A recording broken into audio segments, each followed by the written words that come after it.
Hey, what's up guys, Phil here, and this is a review for the Dell 32-inch curved gaming monitor, model number S3222DGM.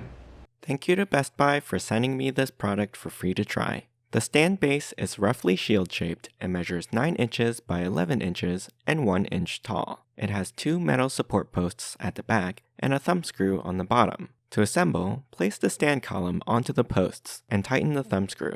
The plate at the top has 2 tabs that will snap into the back of the monitor. Just insert the tabs into the notches and press the plate into the opening until it clicks. To remove it, press the release button just underneath the bracket and lift and remove the stand, and you'll be able to use a 100mm VESA compatible mount by removing these 4 screws. Once assembled, carefully lift the panel out of the box. You'll also receive assembly and warranty information, a DisplayPort cable, HDMI cable, and power cable.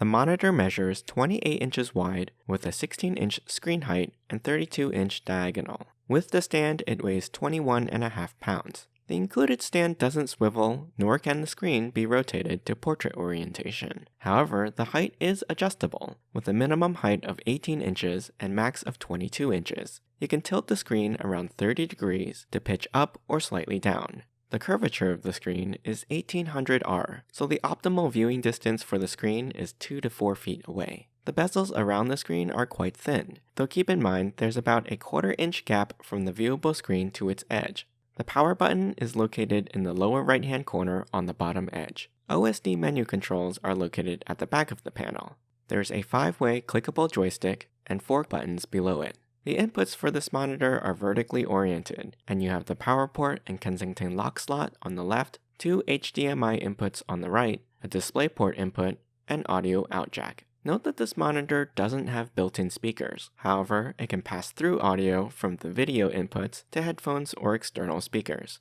You'll also notice that there is no USB hub, so you won't be able to connect any USB accessories to it. A cutout in the stand helps with cable management, so you can feed the power cable and input cables through it to keep them hidden behind the column. Here I have the monitor hooked up to my laptop, and when I power it on, the OSD menu pops up in the lower right corner, asking me to select a language. Use the joystick on the back to scroll up and down, and press it to select an option. Then you can start using the monitor. The max resolution for the screen is 2560 by 1440, or 1440p QHD. It is a VA display with a 2 millisecond response time and 165 Hz max refresh rate. Note that 165 Hz can only be achieved using a DisplayPort connection, and with HDMI, the refresh rate is capped at 144 Hz, though still plenty fast.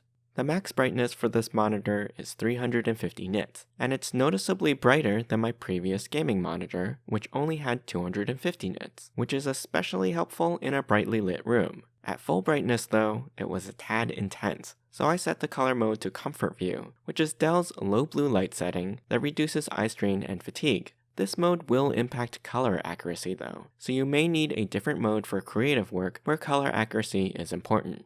Speaking of, the colors on the screen are vibrant and well saturated, with full 8-bit color depth that covers 99% sRGB color gamut. For internet browsing, email, and work, text is crisp, clear, and easy to read.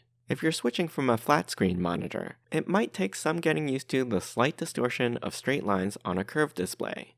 However, you can pretty much keep the whole screen in your field of vision at all times, which is great for immersive content or gaming where action at the periphery of your vision may be important.